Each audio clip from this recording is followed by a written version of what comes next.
combinaciones de los ácidos nucleicos, cómo pueden servir para pruebas de diagnóstico, para poder identificar sujetos o ver herencias evolutivas. Lo primero que tenemos que ver acá es hablar de la desnaturalización. La desnaturalización, si se recuerdan, en una proteína era pérdida de la estructura tridimensional que llevaba a la pérdida de la función. En este caso, la función del ADN ya dijimos que era la información y siempre y cuando no haya ruptura de ADN, la función no cambia. Quiere decir que la desnaturalización solo es la pérdida de la estructura tridimensional, ¿sí? En este caso. La ruptura de los enlaces de hidrógenos de pares de bases, o sea, que las dos hebras se separen y que el apilamiento sea arriba-abajo, haga que la hebra se desestabilice. Provocan el desenrollamiento dando lugar a dos hebras sencillas. Luego hablamos de una desnaturalización completa y de una desnaturalización parcial. La naturalización completa es que las dos hebras se separan por completo y la desnaturalización parcial es que solo se separan de un pedazo. Entonces acá está. Arriba es la función normal, en medio sería la desnaturalización parcial y abajo sería la desnaturalización completa. Como no estamos perdiendo la información, esto puede venir y renaturalizarse, siempre y cuando regrese a las condiciones nuevamente. ¿Por qué? Porque no hay ruptura de enlaces covalentes. ¿Qué renaturalización sería más lenta? ¿La de una desnaturalización parcial o la de una completa? Completa, porque las tienen completamente por separado y tienen que empezar a casar hasta que puedan unirse, ¿sí? En cambio la parcial no. De hecho, el libro hace una analogía y dice, bueno, la desnaturalización parcial es como cerrar un zipper, ¿sí? Todo está unido y solo se vuelve a plegar. Quiere decir que esta es rapidísima, ¿sí? Entonces son los dos tipos de desnaturalizaciones que hay. La desnaturalización parcial se da en condiciones fisiológicas, principalmente en donde se formen burbujas de replicación o donde inicien los sitios de transcripción. Quiere decir que va a haber un pedazo donde la hebra se abra, ¿sí? Y se va a abrir solo en ese pedacito y por eso es una desnaturalización parcial. Y en ese pedacito se pueden empezar a meter las enzimas, por ejemplo, para empezar a abrir ese pedazo de transcripción y que después se vuelva a plegar. Yo ya copié el ARN mensajero y se vuelve a plegar. Por lo general esas regiones son regiones ricas en AT. ¿Por qué?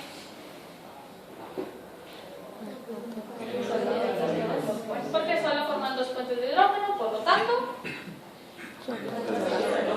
se naturaliza más fácil. ¿Por qué?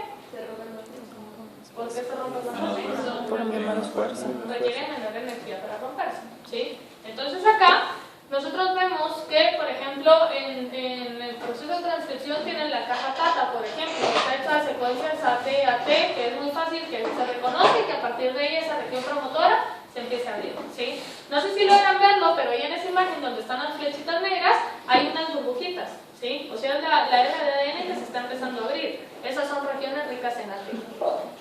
Bueno. El aumento de la absorbancia mide la desnaturalización. Si se recuerdan, creo que uno de los primeros días de clases yo les empecé a hablar acerca de la absorbancia de luz. Cómo hacer pasar un rayo de luz por una muestra me permitía a mí calcular la concentración de muestra que había. Como supongo que no se acuerdan muy bien, se los voy a repetir otra vez. Asumamos que en un tubo de ensayo yo tenga una sustancia, ¿sí? Y esa sustancia tiene que producir color. Si no produce, yo hago que produzca color. Cuando ya tiene color y yo hago pasar un haz de luz a través de este tubo de ensayo, va a absorber cierta cantidad de luz. Quiere decir que yo mando el 100% de luz, absorbe un porcentaje y lo que no, lo deja pasar. Mientras más concentrado esté, más luz va a absorber y menos luz va a dejar pasar. ¿Sí se entiende eso? ¿Sí? En este caso, yo tengo dos hebras. Las dos están pegadas, están juntas, ocupando un pequeño volumen. La absorbancia es baja. Conforme las empiezo a desplegar, la absorbancia empieza a aumentar. ¿Por qué? Porque tengo más área superficial que puede empezar a recibir luz. Cuando ya está completamente desnaturalizada, llegamos al tope de la absorbancia. ¿Se entiende eso? ¿Sí se entiende qué es la absorbancia? ¿Sí? ¿Qué estoy absorbiendo? Luz. ¿Sí? Mientras más luz absorba, más concentración tengo. En este caso, la concentración es la misma. Mientras más luz absorba, más separadas están las hebras. ¿Sí se entiende? Porque en lugar de tener una, ahora tengo dos y por eso es más concentrado. O sea que está más desnaturalizada. Está más desnaturalizada. Entonces acá lo que nosotros tenemos es absorbancia. Si se fijan, la absorbancia va creciendo. Esta es la absorbancia basal, o sea, es la concentración que tiene la doble hebra. Conforme la hebra se va desnaturalizando, esto va haciendo una desnaturalización parcial, hasta que llega a desnaturalizarse por completo. llega un punto donde se vuelve casi constante. Quiere decir que aquí las dos hebras ya están por separado. Ya no puede seguir aumentando porque ya no tengo otra hebra. ¿Sí se entiende? ¿Sí? Va. Entonces, lo que yo quiero que vean es que la temperatura que corresponde a la mitad del cambio de absorbancia se conoce como Tm. O sea, yo estoy desnaturalizando el ADN por calor. ¿Sí? Le voy metiendo calor y la hebra se va abriendo. Luego, ¿qué pasa? La hebra ya está abierta y esa es la absorbancia completa. Pero yo quiero saber a qué temperatura yo tenía la mitad de la desnaturalización. Entonces, ¿qué hago? Agarro el total de la absorbancia, lo divido en 2 y esa es mi temperatura media. ¿Sí se entiende? ¿Sí? Entonces, cada especie de ADN tiene una temperatura de desnaturalización característica, un Tm. Acá tenemos dos especies, una especie roja y una especie azul. ¿Quién se está desnaturalizando antes? La azul. ¿Sí? Luego yo digo, ¿quién tiene más porcentaje CG? La roja, porque se desnaturaliza después, necesita más calor para poderse desnaturalizar. Y si se fijan, estamos tomando la desnaturalización al 50%, que es la mitad. ¿Por qué? Porque era lo mismo que veíamos con la curva de saturación. Si vemos la absorbancia hasta arriba, es casi la misma, no hay una diferencia. En cambio, si la hacemos en la mitad, hay mayor rango de diferencia. ¿Sí? Esto me permite a mí poder calcular el TM de diferentes especies. ¿Por qué? Porque si yo trabajo, por ejemplo, diagnosticando tuberculosis y yo quiero hacer un diagnóstico de tuberculosis para saber si hay o no, yo necesito trabajar con la TM del ADN del Mycobacterium tuberculosis. No necesito hacerla con un humano. Si yo quiero diagnosticar Escherichia coli por biología molecular, ¿qué voy a hacer? Trabajar con el TM de Escherichia coli, ¿sí? Y así sucesivamente. Cada especie tiene su TM particular. Bueno, ¿puedo formar híbridos? ¿Qué es un híbrido? Mitad hombre, mitad caballo, mitad algo más, ¿sí? Quiere decir que la formación de híbridos, dúplex híbridos, son dobles hélices de ADN, pero donde cada hélice es de una especie diferente. Si regresamos al ejemplo anterior, tengo una especie azul y una especie roja. Ahora los voy a juntar y estos serían los dúplex de ADN normales, pero vean estos, son dúplex híbridos, ¿sí los ven? Mientras más dúplex híbridos se formen, hay mejor herencia evolutiva, o sea, hay más cercanía evolutiva. ¿Por qué? Porque quiere decir que hay más cantidad de bases parecidas. Si hay más cantidad de bases parecidas, es más probable que se puedan unir. Quiere decir que en base al porcentaje de híbridos que yo obtenga, puedo saber qué tan cercanas son las especies.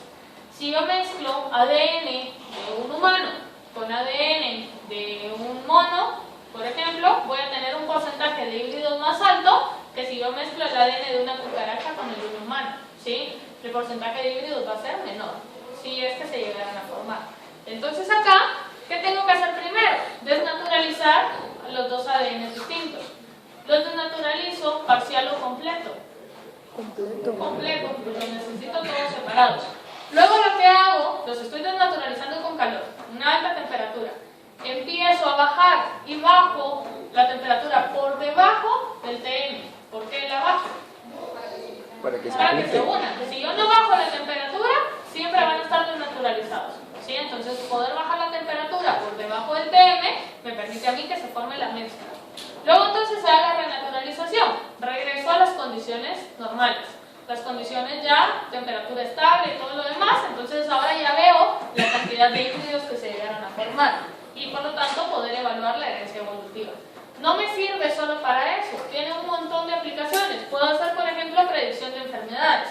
Si regresamos al ejemplo de tuberculosis, yo puedo agarrar una muestra, por ejemplo, una muestra de orina que yo sospecho de algún paciente con tuberculosis, y si está infectada de tuberculosis, tiene que tener ADN de Mycobacterium tuberculosis, ¿sí o no? Quiere decir que yo puedo agarrar la muestra de la orina, por ejemplo, que sería el azul, con un ADN sintético que conozca la secuencia de tuberculosis, ¿sí? Si se mezcla el rojo con el azul, la orina tenía tuberculosis. Si no hay híbridos, la orina no tenía tuberculosis, ¿sí? Quiere decir que su paciente estaba no infectado. Entonces les puede servir para el diagnóstico de enfermedades. También puede servir para predicción de sujetos, por ejemplo. La herencia evolutiva entre dos hermanos es más cercana que entre dos amigos, o dos vecinos, o dos primos, ¿sí? Entonces puedo hacer identificación de sujetos a partir de acá también. Aparte y dejando a un lado la desnaturalización, pueden haber transformaciones químicas no enzimáticas, o sea, cambios que puedan ocurrir en la base nitrogenada. Las purinas y pirimidinas experimentan alteraciones espontáneas de su estructura covalente, y eso es lo peligroso, el esqueleto covalente es quien está cambiando. Son lentas pero fisiológicamente significativas y están asociadas al envejecimiento y al cáncer, y algunas pueden generar mutaciones que se expresen de forma grave. Cada vez que nosotros respiramos, se producen radicales libres. Eso lo vamos a ver el siguiente semestre. Si se producen radicales libres, esos radicales libres pueden generar daño oxidativo. Ese daño oxidativo puede dañar membranas, núcleo, ADN, todo lo demás. Si daña el ADN, ese radical libre puede cortar algún enlace covalente. Ese enlace covalente puede ser que pase a la siguiente generación de células o que dañe el funcionamiento celular de esa. Por lo tanto, cada vez que nosotros respiramos, prácticamente estamos envejeciendo, ¿sí? Entonces, ¿qué pasa? Cada vez que la célula está viva, mientras más viva esté, más daño puede ir ocasionando. Para todos estos daños hay mecanismos de reparación y dependiendo de eso, uno envejece rápido o envejece lento. Si no hacen ejercicio, envejecen más rápido. Si comen comida chatarra, envejecen más rápido. Cosas parecidas, ¿sí? Si se desvelan todos los días, probablemente envejecen más rápido. ¿Sí? Esa es la mala noticia. Entonces acá hay algunas transformaciones químicas que les decía. Para esto necesito que recuerden la primera clase que vimos de nucleótidos. Cuando veíamos las estructuras de purinas, yo les decía, las dos purinas se sintetizan a partir de inosina. ¿Qué cambios le hacen a la inosina para obtener adenina? ¿Qué cambios le hacen a la inosina para obtener guanina? Las pirimidinas se sintetizaban a partir de quién?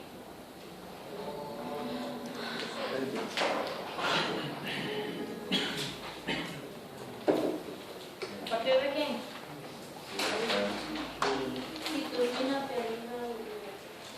Esas son las tres pirimidinas, pero ¿a partir de quién se sintetizan? A partir del uracilo. Entonces les decía, ¿qué modificaciones químicas le hacen al uracilo para obtener citosina? ¿Qué modificación era? Metilación. Metilación es timina. Se metilan el uracilo y les da timina. Pero para sintetizar citosina, ¿qué hacía? Eso se lo tienen que saber, ¿sí? Hoy se los voy a decir porque de plano no me puedo quedar esperando 10 minutos a que me contesten. Pero ¿qué pasa? Si no se sabe la estructura no van a entender esto. O sea, se tienen que saber esos cambios, esas diferencias, ya las vimos en clase, o sea que en teoría ya se las deberían de saber, ¿sí? Acuérdense que tienen que ir estudiando todos los días y leyendo antes de ir a clase. Entonces acá está. Si aminan el uracilo, que es el amino que está ahí arriba, le ponen el amino al uracilo y el uracilo se convierte en citosina, ¿sí?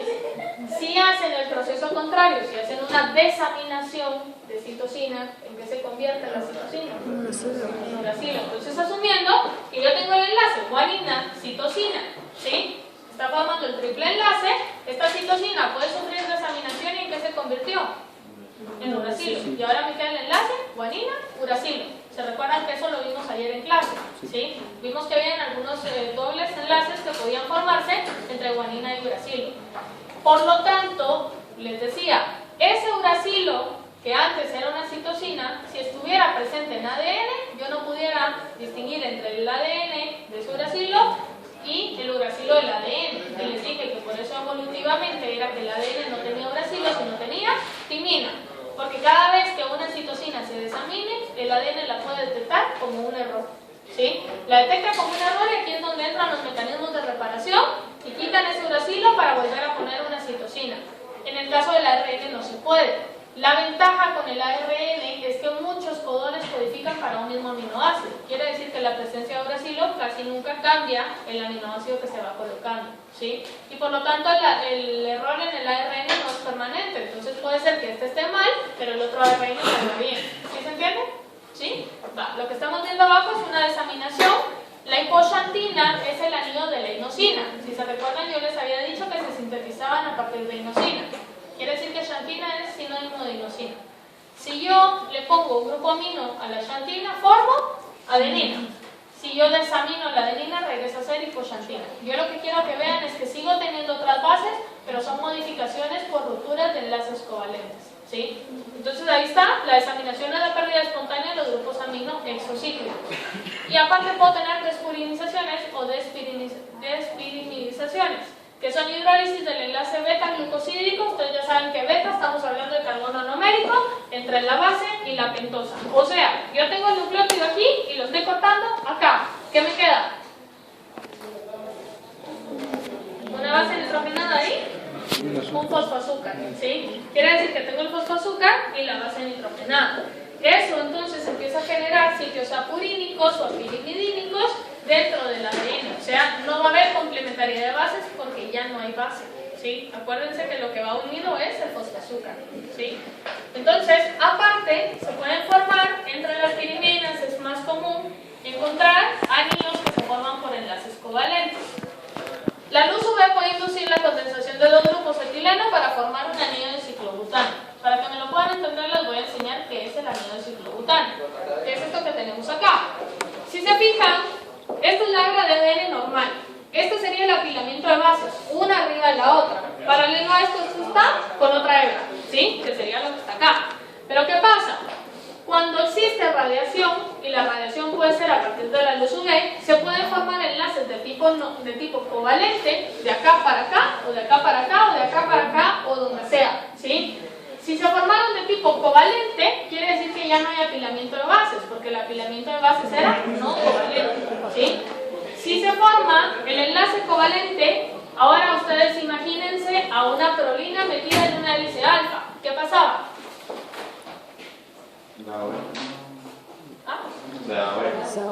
Cambiaba el giro. ¿Por qué? Porque la prolina era muy rígida, porque tenía un anillo, ¿sí? Lo mismo pasa acá. Si se forma este anillo, el giro de la hebra empieza a cambiar, ¿sí? El giro de la hebra cambia, empieza a cambiar la estructura tridimensional, quiere decir que los puentes de hidrógeno pueden empezarse a perder. Quiere decir que hay mayor inestabilidad en la hebra y por lo tanto la hebra es más susceptible a romperse, ¿sí?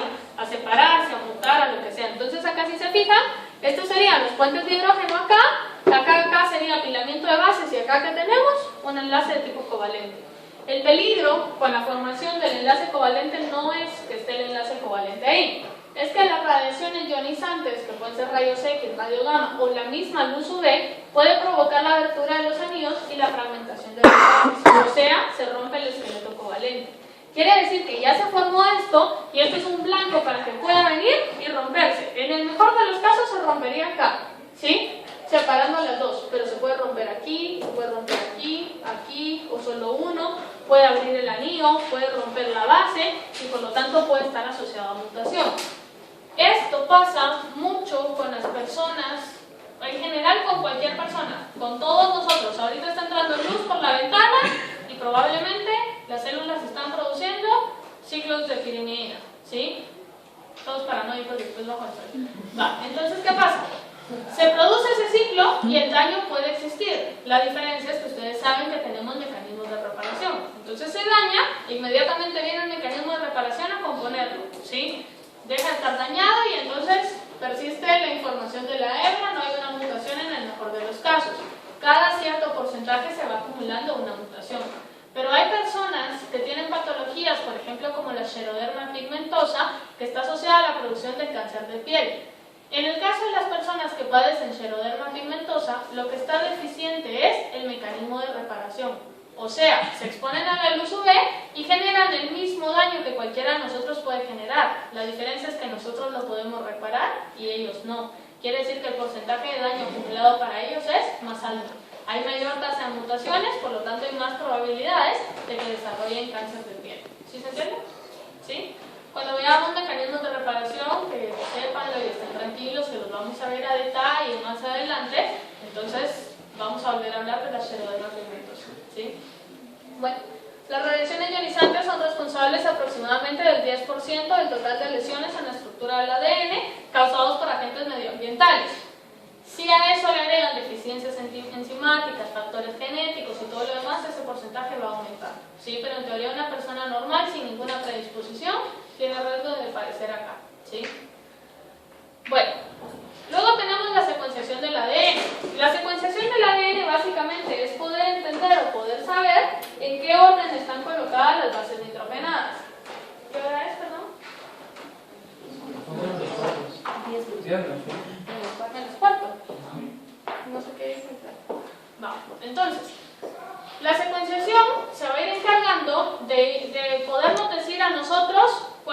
orden en el que cada nucleótido va quedando, o sea, conocer la estructura primaria del ADN.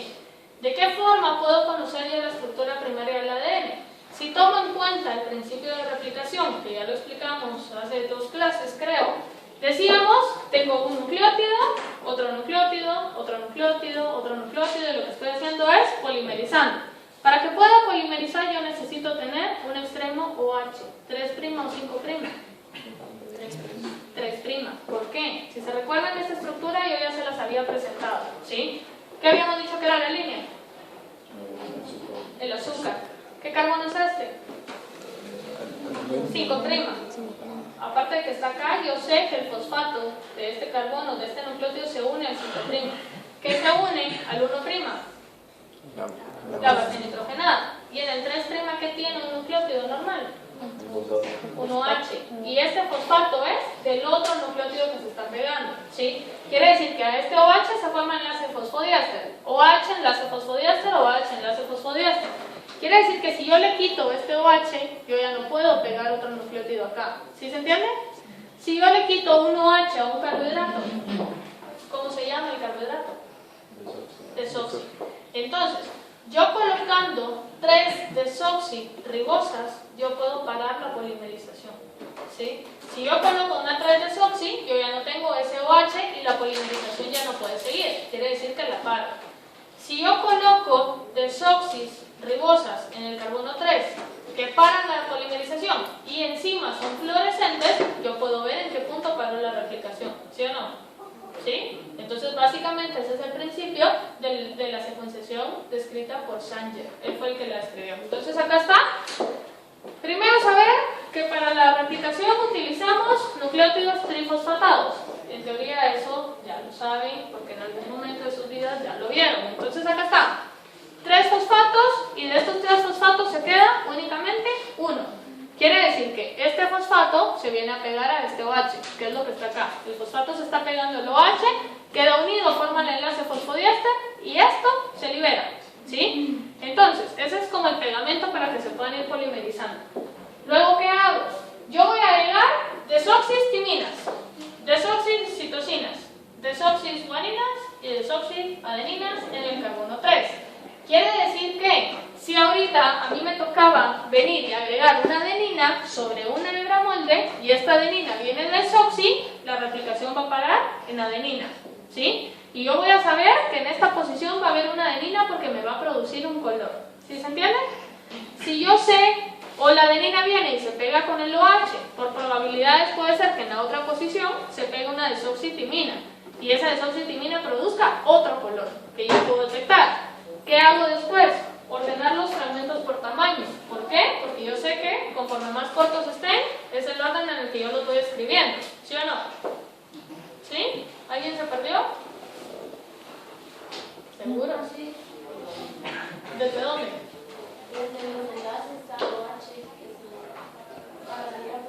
Pero sí se entiende porque si no hay un OH, para. Ajá. ¿Eso sí se entiende? Va. Entonces, digamos que yo tengo desoxis T, desoxis G, desoxis A y desoxis C. Cada desoxi va a parar la polimerización en donde se pegue. Y cada uno produce un color diferente, ¿sí? Entonces, ¿qué va a pasar? Yo empiezo a copiar. Empiezo a copiar y pego una T y ahí para en esta posición. Luego copio acá y paro en esta posición. Si se fijan, copio acá y paro antes. Copio acá y paro antes. Copio acá y paro en un fragmento más largo, ¿sí? Y aquí en uno más corto, ¿sí lo ven? Quiere decir que está parando en donde en la estructura primaria va ese nucleótido. Si yo agarro todos estos y los ordeno en orden de estatura, digamos, del más corto al más pequeño, ¿cómo podría leer yo la estructura primaria de este nucleótido? Según el tamaño del par. ¿Cuál sería la estructura primaria? A, E, C, D, G, D. ¿Sí se entiende? ¿Sí? Porque por probabilidad van a ir parando en esas posiciones. ¿Todo el mundo lo entiende? ¿Sí? ¿Seguros? ¿Nadie se perdió? Va. Como cada uno produce un color diferente, por fluorescencia, yo puedo venir pasarles unas de luz, saber qué color están produciendo, si lo adapta a algún sistema operativo, sepa Dios cómo, ese color va a ser traducido a una letra, ¿sí? Y me va a decir, rosado es T, azul es C, y así sucesivamente. Al final, la computadora que me saca la estructura primaria de la secuencia de ADN. ¿Sí se O sea entiende? que la letra representa el último nucleótido que fue agregado. El desoxinucleótido. No fue el último agregado, sino yo agrego en una solución un montón y agrego una polimerasa. La polimerasa empieza a copiarlos entonces. Pero va a haber un momento donde la polimerasa se le atraviesa un desoxi en el carbono 3 y lo pegue. Pero, ¿qué pasa? La polimerasa en ese momento se suelta porque ya no hay un OH para pegárselo a la siguiente. ¿Sí? Entonces paró, esa hebra paró ahí y ninguna otra polimerasa se lo puede pegar. Entonces la polimerasa se va a otra hebra y empezó a jalar. Pero en esta posición, en lugar de jalar un desoxi, jaló un carbohidrato, un nucleótido normal. ¿Sí? Y sigue polimerizando y por azar, más adelante, metió un desoxi. Entonces me quedó un fragmento más largo. ¿Y el desoxi cómo se produce? El desoxi es sintético, se produce en el laboratorio y por eso produce color. ¿Sí? Entonces son reactivos del laboratorio que ustedes le agregan a la mezcla y ahí van a ir parando cadenas de diferente tamaño. ¿Sí se entiende? ¿Sí? Va. Entonces, ya para terminar, los nucleótidos pueden transportar energía, ya lo habíamos mencionado. Mientras más fosfanhídridos tengan, o sea, mientras más fosfatos tengan, más energía producen y eso nos da todas estas combinaciones. Combinaciones desoxi, combinaciones con ribosas normales. Luego acá, dependiendo del número de fosfatos que tengamos, como son nucleótidos, tienen que tener por lo menos un grupo fosfato. ¿Sí? Entonces tenemos monofosfato, difosfato, trifosfato. AMP, GMP, CMP, UMP y así para cada uno. Ahora todos estos en desoxi y todas esas son las combinaciones que tengamos. Mientras más fosfatos tengan, más energía tienen. Quiere decir que todos estos son energéticamente equivalentes. ¿Sí? ¿Por qué? Porque los cuatro tienen 3 fosfatos. Bueno, aparte pueden ser componentes de algunas moléculas orgánicas, por ejemplo la coenzima A. La coenzima A la vamos a empezar a ver desde que veamos ciclo de Krebs, ahí empieza a aparecer, pero lo que me interesa que sepan es que la coenzima A tiene un montón de cosas y entre ese montón de cosas, un nucleótido. ¿Sí? ¿Y el nucleótido qué está haciendo? Elevando el nivel energético de la coenzima A. Si no tuviera ese nucleótido, la coenzima A no fuera coenzima A, ¿sí? No fuera A de adenina, porque es una adenina lo que tenemos acá, ¿sí? Entonces, ¿qué pasa? La coenzima perdería el nivel energético y no podría funcionar. Entonces, ahí está la relación de cómo el nucleótido hace que funcione mejor. Luego tenemos moléculas reguladoras, AMP cíclico, GMP cíclico, ¿sí? O sea, son otro tipo, son derivados de nucleótidos. Si se fijan acá, tenemos otros que siguen teniendo más grupos fosfato en otras posiciones. Luego acá tenemos diferentes tipos de ciclo, dependiendo de quién sea la base nitrogenada. Estos los vamos a volver a ver cuando veamos receptores. O sea, ahorita solo se los estoy presentando, ¿sí? Que sepan que es un nucleótido y que sepan que el nucleótido tiene otro tipo de funciones. ¿Alguna pregunta hasta acá?